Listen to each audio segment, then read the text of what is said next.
Okay, thank you. Those of you who are on our Zoom platform, and we're also restreaming on Facebook, LinkedIn, and YouTube. This is Lance Luke and Martin Pea. Um, Continuing our Ask the Expert series, Ask the Building Expert series of webinars, and we have a topic that we're not talking about Hawaii. We're talking about Florida, which is clear across the United States if you're in Hawaii. But thank you for attending. This is to me, a very important subject matter due to maintenance of buildings and collapse. This is one of the worst building collapses that I'm aware of in the United States, at least when I've been involved in my research and studies and things like that. So, going to be talking about the Florida building collapse that city of Surfside, close to Miami, and I'm going to be discussing understanding what happened, the causes, any kind of changes going on, and the future of condo ownership, what it means to be a condo building owner. And this webinar is presented by Construction Management Inspection, which is a Hawaii-based construction management and building inspection company.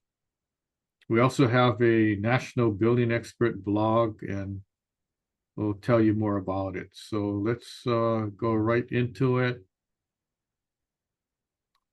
So this happened about 4 years ago, and it was national and international news. It was pretty devastating. There was about 100 people that got killed because their building had collapsed on them, and it was no one knew and predicted. It's not like you have a civil defense siren going off and you evacuate. It wasn't like that. Nobody really knew what was going on, and it was too late. So the Champlain Towers South collapse occurred um, on June 24th, 2021. 98 lives lost and widespread structural failures with the building was exposed. And we'll talk more about that. The sequence of events, the collapse started as it was discovered, and I'll talk more about that as we go through the slides. But the basic idea or cause of the collapse investigation has determined that it was due to a structural failure of the pool deck caused by corroded reinforcing steel, which is a rebar, and spalling concrete. The failure triggered the collapse of adjacent sections, ultimately bringing down much of the tower. Survivors reported hearing like knocking noises or sounds minutes before the collapse, indicating that no one knew what was going on.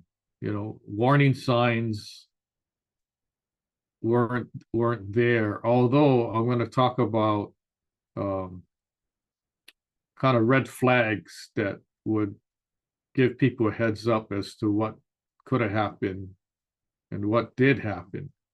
So some of the investigation insights: corrosion of reinforcing steel, prolonged exposure to salt water and humidity causes steel reinforcement, which is commonly known as rebar, which is kind of a short term for reinforcing bars. And these bars are embedded in concrete, and those bars started corroding. This corrosion expanded the steel and cracked the surrounding concrete, a process known as spalling. Now, if your building is anywhere in the coastal areas, and I know we're talking about the state of Florida for now, but let's expand our understanding. Any coastal areas, that's near water, a body of water, and we're talking like any coastal states of the United States, and then specifically you have different cities like West Coast. You have Oregon, Washington, California, San Diego, Los Angeles, San Francisco. Any buildings near water, and Hawaii is a prime example. It's surrounded by ocean. And then let's go outside of the US. You have all these different countries that have buildings that are located on the coast, right? And I've been there, Italy, Spain, Portugal. I like to visit Madeira, and it's sort of like Hawaii, and it's right basically on the water. So when you have salt air, salt in the water, the trade winds lift the salt and ends up hitting the building, and then that's the start of the problem, right? People, uh, board members of condos don't paint their building at the correct intervals, and then the paint starts wearing away, and next thing you know, moisture is entering in the concrete, leading to spalling. Some more insights, structural problems with the pool deck. There was an underground garage that showed visible signs of cracking and deterioration, indicating weakened load-bearing capacity. Now, there was a report from the pool maintenance people in the pool room. They had taken photos of basically cracked concrete and evidence of water infiltration. Cause of the problem is also due to design. So the initial idea of causation is design and construction issues. So when we're talking about design issues, investigators uncovered discrepancies between the original design plans and the actual building construction, with key deviations compromising structure integrity. And I'll talk more about that design issue. Also, inspection issues, oversight failures during the span of time. Not enough inspections were conducted, and inspections were completed by the wrong people. For instance, inspections were conducted when the building was built, original construction, by the project's engineer of record rather than an independent third-party inspection company or authority. So the pinpoint here is this lack of third-party oversight may have allowed construction flaws to persist unnoticed. So you may have a project engineer on the project, and he's supposed to do his own inspections as well as a contractor, but you want a third party person, another set of eyes, right? Instead of depending on the actual people involved with the project. So after the building collapse, there's mandatory inspections and reserve funding requirement for condos. And there was a new safety Senate bill, and this Senate bill only applies in the state of Florida, state of Florida. So it doesn't apply to any other state in the United States. So when we talk about Senate Bill 4D, that's only applicable to the state of Hawaii. So the Florida state response to this tragedy includes Senate Bill 4D, which imposes stricter regulations on old condo buildings to ensure their safety and maintenance. Now, prior to this bill, the inspection criteria for these buildings were one time, once every 40 years, 40. That's kind of a long time, considering if concrete spalling can occur at a 10, 15 to 20-year interval, then it doesn't make any sense to have a mandatory inspection after 40 years, because basically you pass 2 cycles of spalling repair and painting, at least 2 cycles, maybe more. Okay, so that the law was old, and it made no sense, antiquated, and it wasn't a consumer protection law. So focus areas, the 10-year inspection cycle. So from 40 years to 10 years. So 10-year inspection cycle. After the building's first built, then 10 years later, there's a requirement to have an inspection completed, right? In the past, it was 40 years, which, as you know, makes no sense, right? So the 10-year inspection cycle, after the initial buildings built, the buildings must undergo inspections every 10 years to ensure continued compliance with safety standards. And what type of inspection? It's a structural inspection, also includes some electrical too. So what this means is the enhanced oversight. Particular attention is given to old aging buildings in high-risk coastal zones, where the salt air, humidity, and hurricane exposure accelerate structural deterioration. Now, let me add that there's other buildings besides this building that collapsed that have been investigated, and some buildings have given a notice to repair or vacate. So it's not just a single building we're talking about. There's multiple buildings that kind of fit in the same category.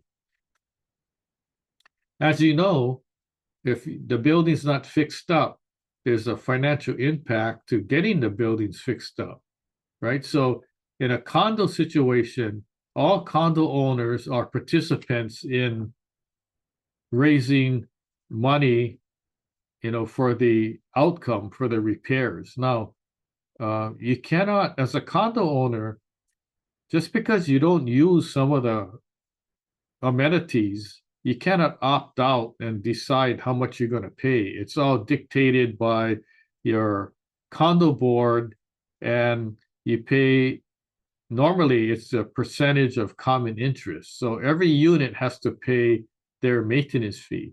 So if you have a condo unit owner, let's say, and he doesn't use a swimming pool, and they have a nice park, like a dog park and a children's playground, tennis court, and all that, and let's say he doesn't use any of that, he cannot go to the board and say, I'm not paying my full maintenance fee because I don't use half the amenities here.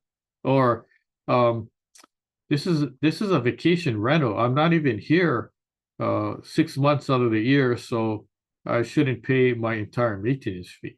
It doesn't work that way. Everybody pays the same amount that you're assessed.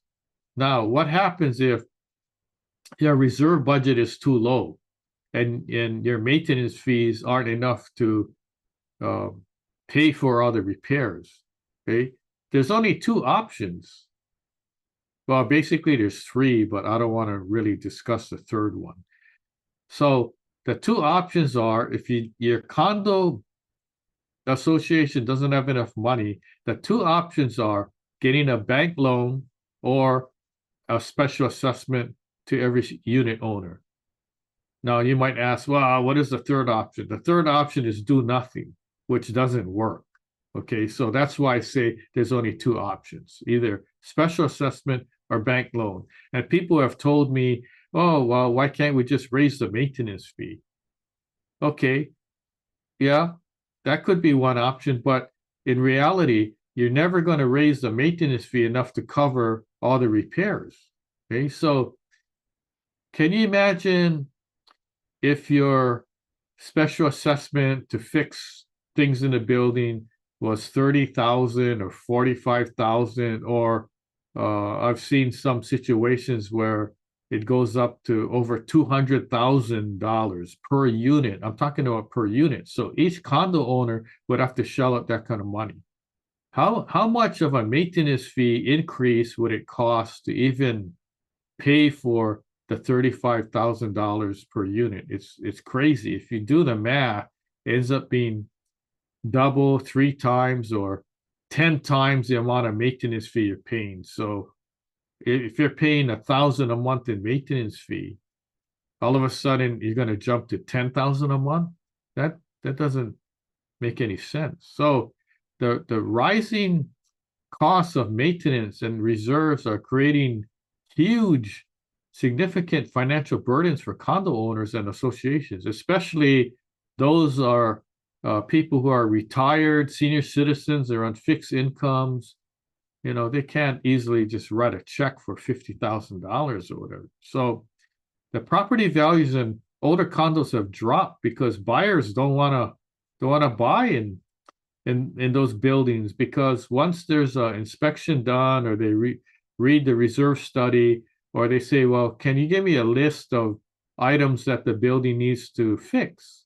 And you look at the list and you go, oh, concrete spalling repair, painting, waterproofing, cast iron pipe replacement, elevator modernization, roof repair. You add those up and you go, oh, wait a minute, this building doesn't look in good shape. So I think I'm going to look elsewhere. So basically, that's what's happening. And then also insurance. Insurance for condos have gone up dramatically. Why? Because we had huge disasters throughout the United States. First, it was hurricanes, tornadoes, and then wildfires. So you add all those together, and the insurance companies are taking huge losses, and they have to make up for their losses. So either they're going to cancel insurance or they're going to jack up their insurance premiums. And that's been proven already, right? So if you look at the situation with these condo buildings, you got to really look at the reserve study and look at the building and find out the real facts. Like, newer properties may not have this problem, right? But the older ones do. And there's even financing issues where buyers can't get financing for certain condos because the condo's reserve study isn't enough, or they have too many capital improvement projects that they didn't do and they don't have money for. So it's getting stricter all around. So safety and accountability measures, inspection standards. So um, here's what you can do for your building to keep it safe and avoid a collapse, okay, or avoid major expense issues in the future. You have regular, routine visual inspections. They're vital to identify visible issues such as spalling cracks, cracks in the building, maybe window problems, water infiltration, uh, metal corrosion, before they compromise the building's integrity. So if you see small things, I would recommend fixing it rather than waiting. Because if you don't fix a spalling crack that could cost $2,000 to repair, and you kick the can down the road, 5 years later, guess what? Instead of $1,000, it's now $20,000 or $30,000. Okay. So I've never seen a situation where the building materials and the labor costs decrease over time. It always increases, right? If you don't believe me, think about when you went to the grocery store 3 or 6 months ago to buy groceries, and you go today. Is the grocery cost lower? Is it the same? No, you end up spending more. Okay. The other thing is there's advanced testing methods such as core sampling, ultrasonic testing, ground penetrating radar, GPR. You can always hire engineers or consultants to use these tools to evaluate the internal condition of structural components without causing too much damage to the building. Now, sometimes it's fairly obvious when you see spalling, cracks, or rust stains flowing down the building.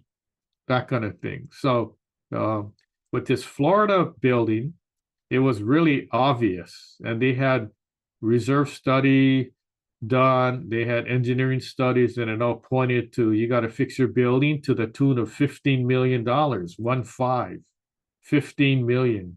And the board kicked the can down the road because they didn't have money. And then look what happened. The building collapsed, right? So that's a big red flag. When you have inspections done, you want to hire licensed engineers to oversee the whole process. Professional engineers have the expertise in structural integrity, and they must conduct and certify these inspections to ensure accuracy and adhering to safety standards, also making sure that you comply with the current building codes. The engineer's role includes not only identifying issues, but also providing detailed reports with actionable recommendations for repairs or reinforcements. Now, here's something that is a takeaway. When you get a report from the engineer that says you should fix this or fix that, don't just toss it aside. You should follow that, because if you're a board member, you're going to be liable for not following the engineer's recommendations. Accountability, stricter oversight during construction. There's a recertification. So the certification to occupy a building occurs at the point of time when the building's built, first built, brand new. That's your certification. And the commonly used term is their certificate of occupancy. So that's what building departments like a DPP would issue. And that allows the building to be opened up for people to live and work in. Okay, so once you get the certificate of occupancy, that's your first certification. The second certification in the case of Florida will be the 10-year inspection program, and they have to get certified. The engineer has to sign off. So the building projects must adhere strictly to approved designs that meet all local and state building codes.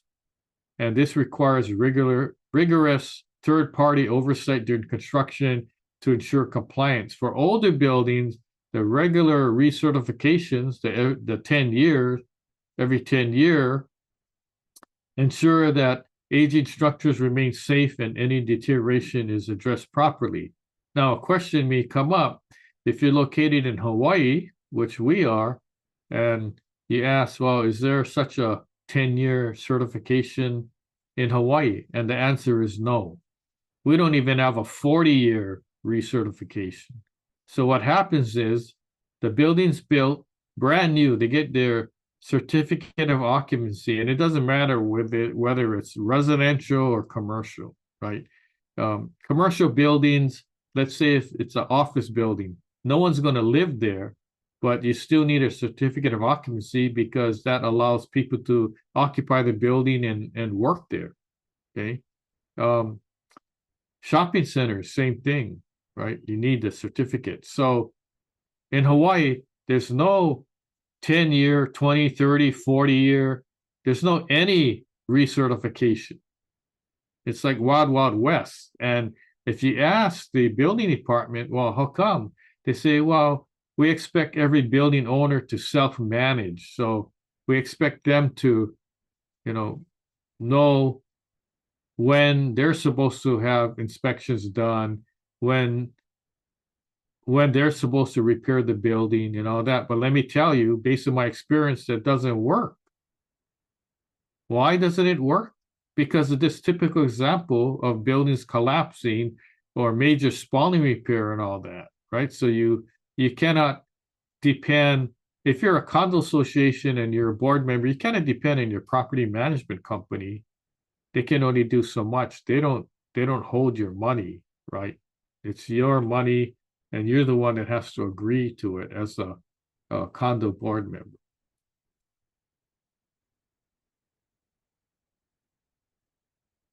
The roles of condo boards. This is a accountability problem. Condo board members have a fiduciary duty to maintain their property. Now, there's nothing in a condo law that says if you don't have enough money, you don't have to fix your building. Now, even if there is such a law, that doesn't make any sense, right? The best practice is to get your building fixed. Oh, but why are you saying that? Oh, we don't have any money. Okay, well, then what do? You don't kick the can down the road and go, we don't have money, so therefore we're not fixing our building. You got to take proactive steps and fix the building, repair things that need to be fixed. Because otherwise, if you're reactive, it's too late. Your insurance is going to get canceled, building's going to collapse. Worst case scenario, people get killed or severely injured, all because you didn't take that step. And it's hard. It's hard for a board member to say, you know what, we have no money. We're going to have to assess each owner, get a bank loan. And I know people aren't going to agree and they're going to get mad at me and all that. But you're there to serve the board in a capacity where you're serving every single condo unit owner, not for yourself. We're not thinking about, oh, people are going to like me and things like that. That's not why you're on the board, right? It's not um, a PR thing or something like that. Okay, it's different. You have a serious job. You gotta make sure your building is maintained, right? Timely in a timely manner, and ongoing maintenance is taken care of. So board members must maintain clear communication with the condo owners, right? People who live there, people who don't live there, but they're still condo owners, and provide updates on inspection results, required repairs, and whatever the cost is. Sometimes it's hard and people don't like it, right? Okay, getting back to the 2021 update of the Champlain Towers South collapse investigation. Now, this is information that was gathered from the 2021 findings that we got. So the key findings from early federal investigation was discovered that there's extensive corrosion found where columns met the foundation. Overcrowded steel reinforcement observed throughout the structure. Now, overcrowded basically means that there's too much rebar in either a beam or a column. It's a structural member. And these structural members are designed to have so much rebar in it and at specific locations. If you have too much rebar, it can restrict the concrete flow going in to that area, and it could have voids like hollow areas, or there's too much steel and you can't mix the concrete. And then what happens is you have one area with a lot of concrete but no aggregate, then you want one area have too much aggregate. So that's not a good situation. Some more key findings from early federal investigation: concerns over congested rebar, especially in lap splice regions. Well, a lap splice is when you cut two pieces of rebar and you lap it together. It's sort of like lapping two pieces of wood together, right? And then also the concrete appeared powdery and white, lacking visible aggregate. They're saying likely saltwater damage.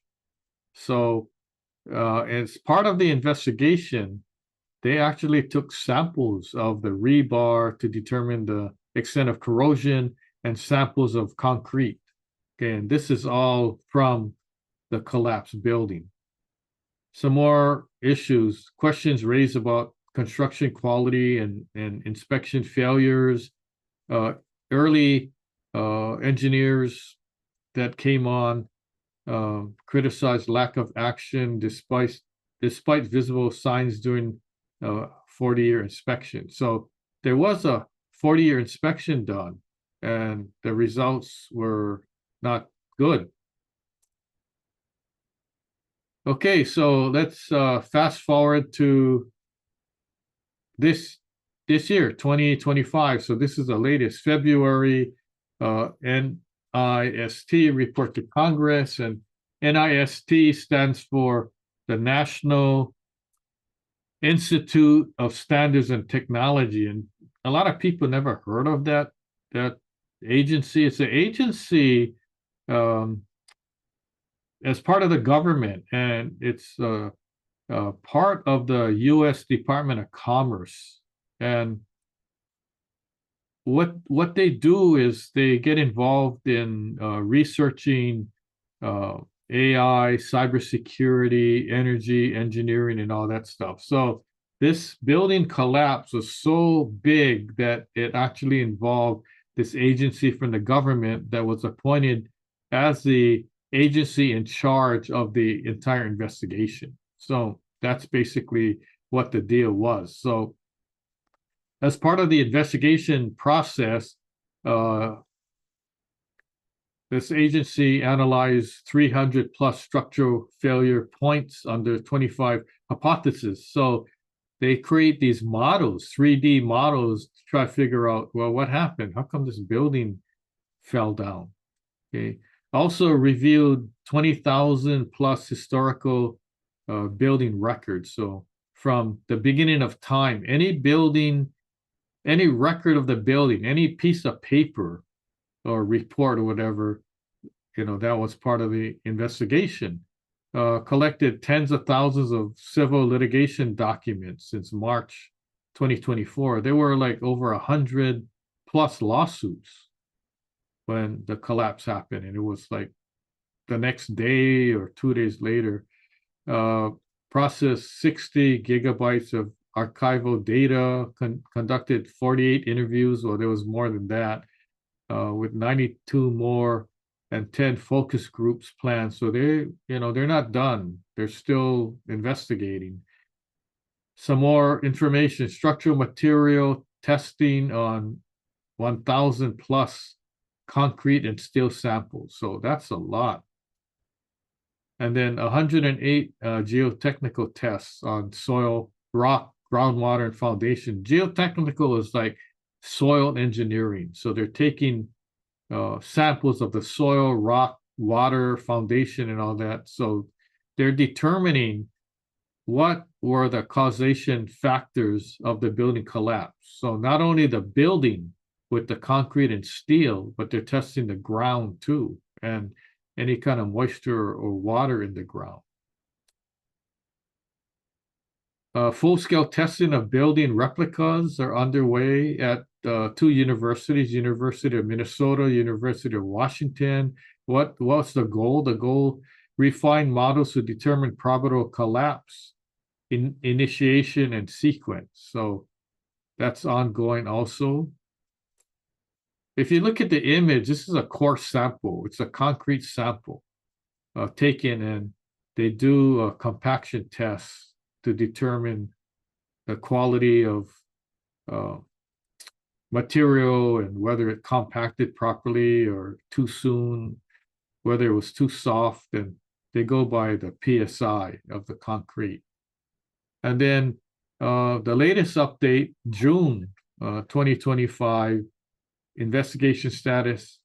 NIST has analyzed over 24 possible collapse scenarios using lab testing, physical evidence, video and audio data, and modeling. The modeling is interesting because they create a design of the building, and they have different scenarios of how the building collapsed and so forth. Some more information. Now, at this stage, the latest information, most likely cause identified. Failure likely began at the pool deck column connection due to misplaced steel reinforcement, under-designed structure elements, corrosion, added weight from planters and pavers. So if you have an original building and you add more weight to it without having a whole engineering design, that could be also problematic.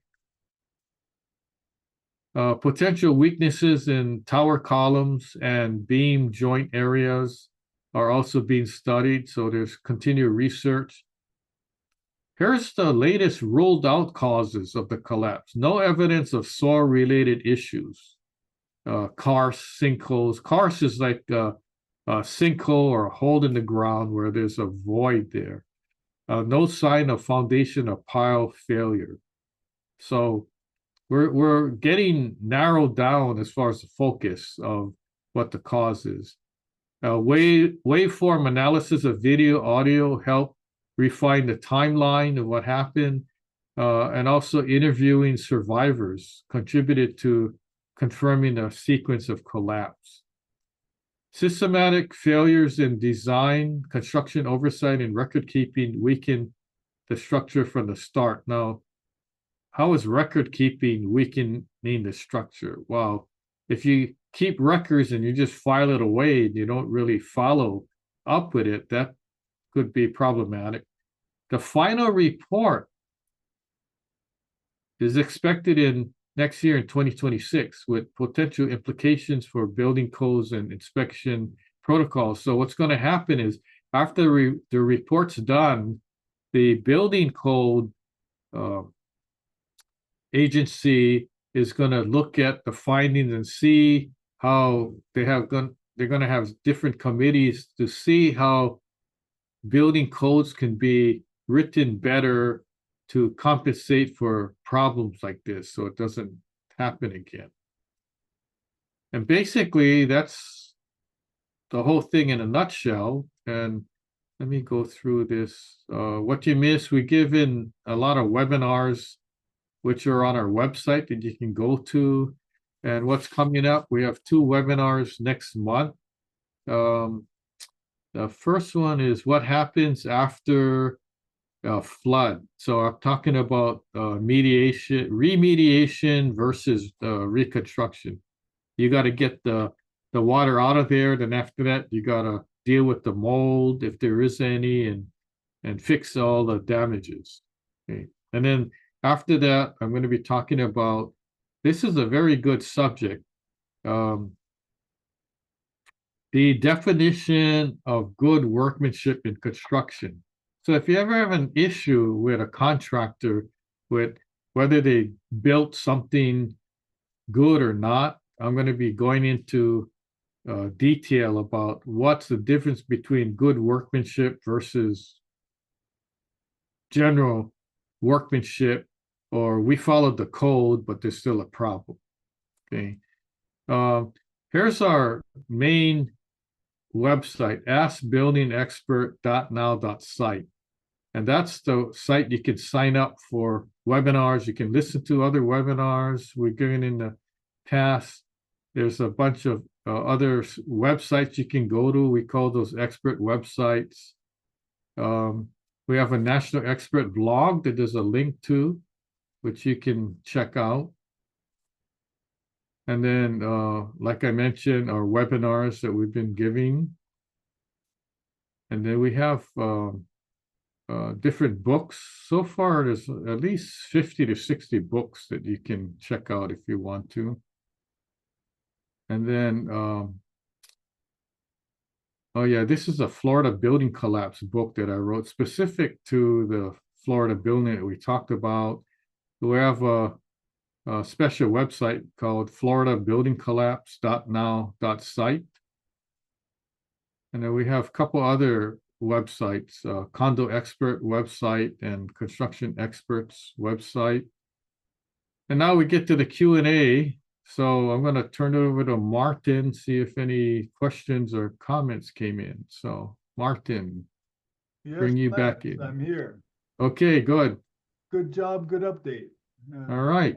A lot more questions, I'm sure, but we had some that have come in earlier, so let me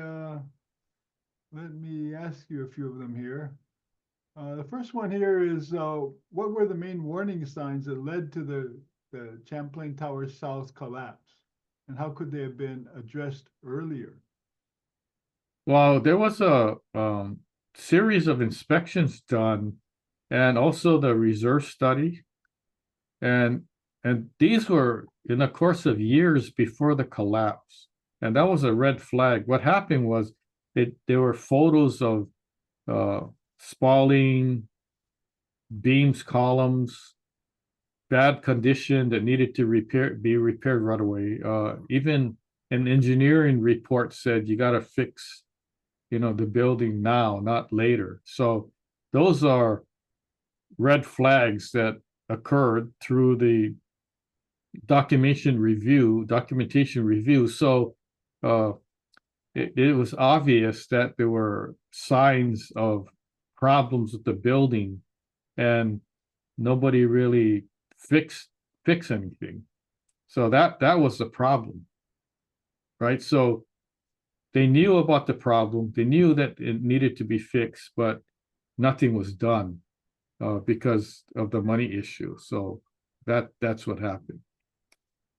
Okay, thank you. Good. The next one that's here is what did investigators identify as the primary causes of the structural failure in the Champlain Towers south collapse? And I know when you did your early 2021 webinar, you had your suspect as primary too. How has that worked out between the primary causes of and what you had suspected to be the problem? Well, after the collapse, I went on the news and I basically said, I never been to the building, but based on the photos that I saw in the video, I just came out and said that the problem was due to concrete spalling initially,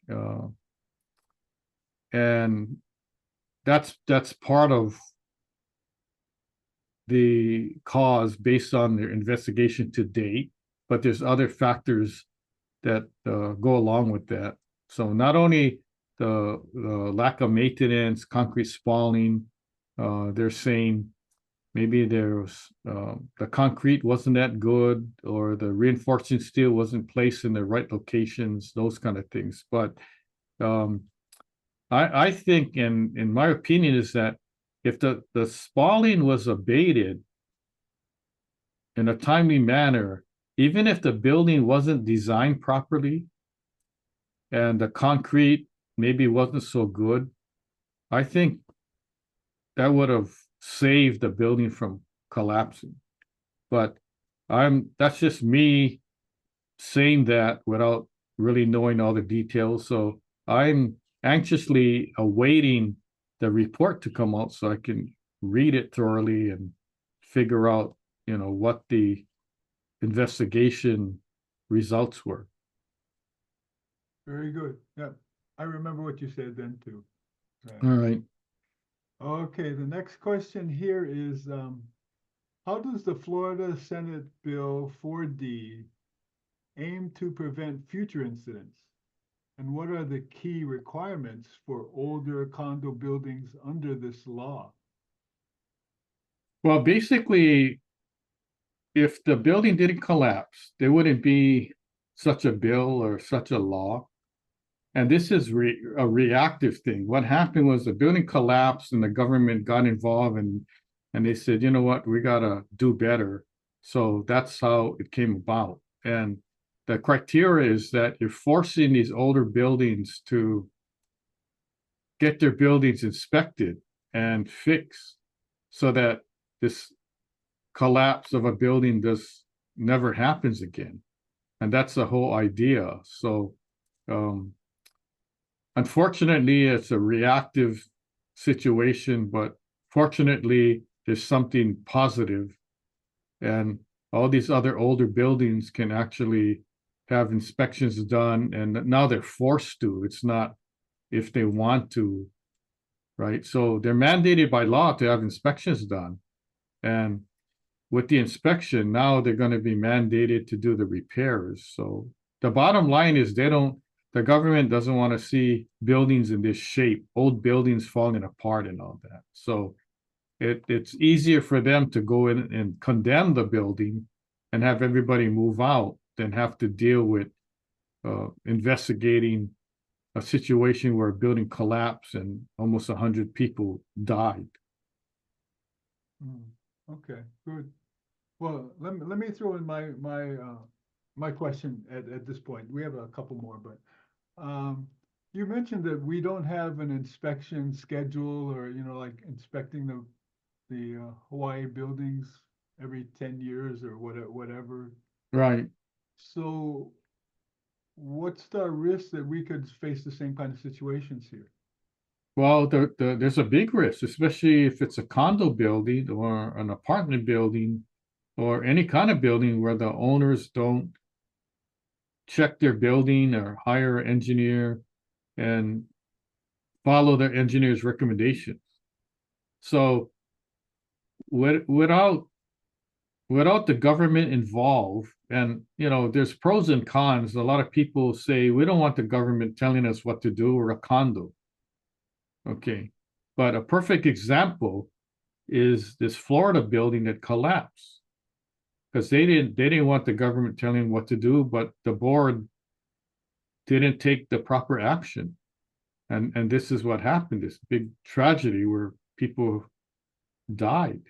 So it's not an easy subject to deal with because it involves money too. And I know there's condos that face huge insurance costs and they use their reserve money to pay for the insurance, but still yet they still have to fix their buildings. And that's part of the problem. So until we get to that point, then it's always going to be a big question mark of, well, can condo boards effectively manage their property without governmental involvement?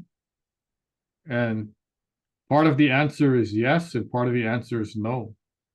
So it's just up to the individual board members to do the right thing, basically. Okay, good, thank you.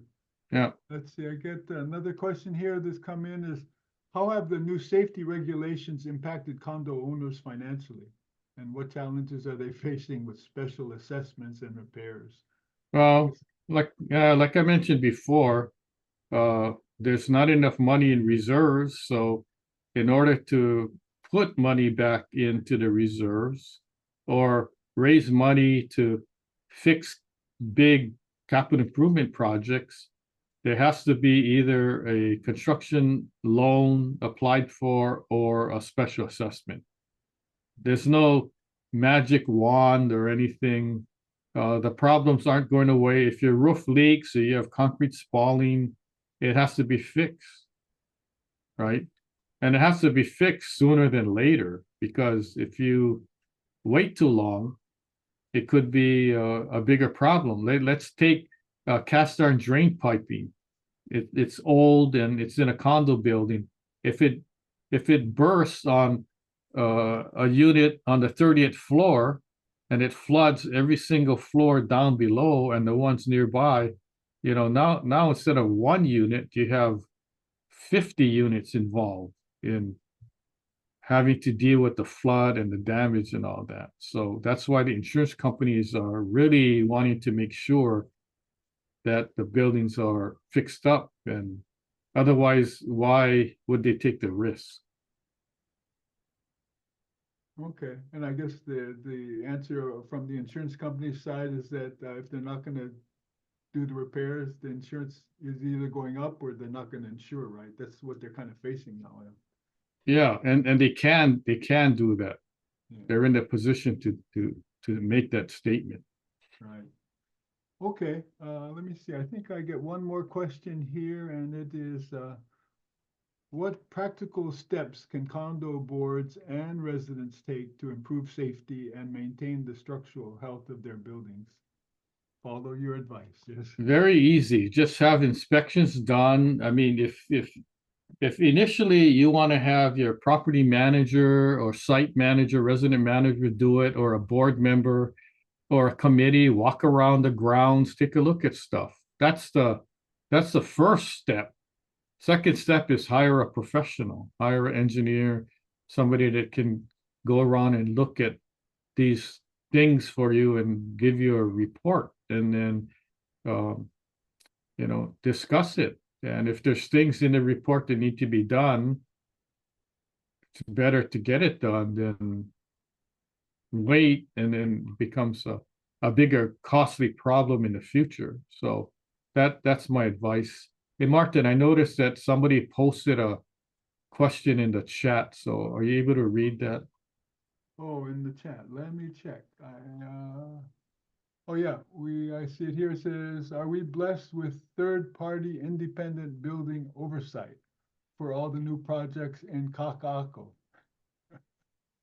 Yeah, the answer is yes, because there's a requirement, um, and it's under the building code, International Building Code. There's a section called Special Inspection, and the chapter on special inspections require um, a special inspector who normally is a third-party engineering company. Now, the DPP, the building department, allows the engineer of record to be that third-party inspector also, but you could find out, you could double check to see what they're doing. But that's a more of a inspection fail-safe to me. You have your regular engineers of record on the project, your project engineers doing their inspections, as well as a third-party uh, certification inspector. So answer to your question is yes, there are inspections. There's a building department inspection, and there's multiple inspections on brand new buildings. So the issue with this Florida building is once the initial brand new building built inspection is done, there was no inspections for years and years after that. That was the problem. That compounded with the issue of the building knew, the condo association board knew that there were problems, and they were trying to figure out how to raise the money, but they were too late. So that's you don't want to be too late. That's why board members have a hard job of not only running, the government of the condo, but also the repair and maintenance, making sure that all that's done. And there's very few condos who are fully funded. What I mean is have enough funds in the reserve to take care of everything when it should be taken care of. So that's another thing.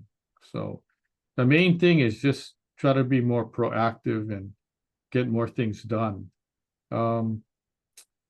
Any comments or questions on our social media? If not, we can check it later Yeah, I and don't see respond. any immediate ones right now, but yeah, we'll check them later. But thanks for catching that Zoom Q&A. I wasn't even paying attention there. And thanks for the Oh, question to our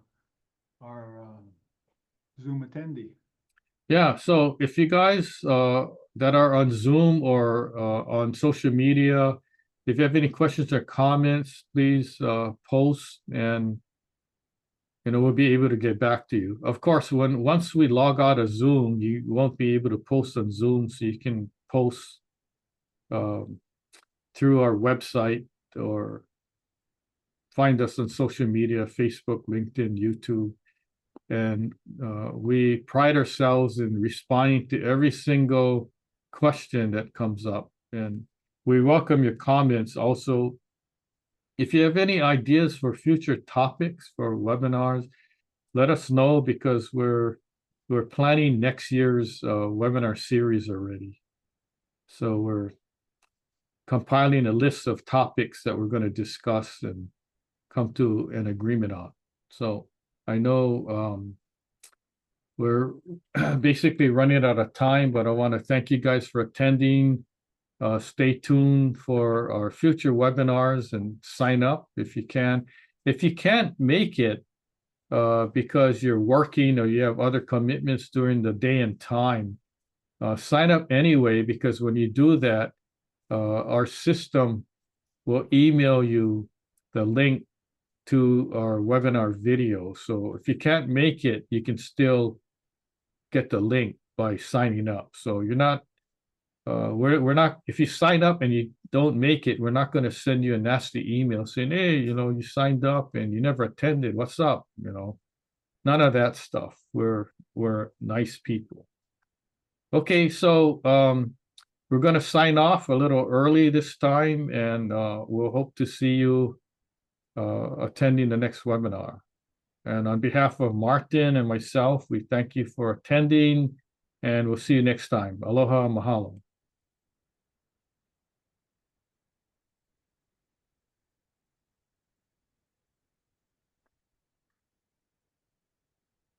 Martin, I can't find the stop record.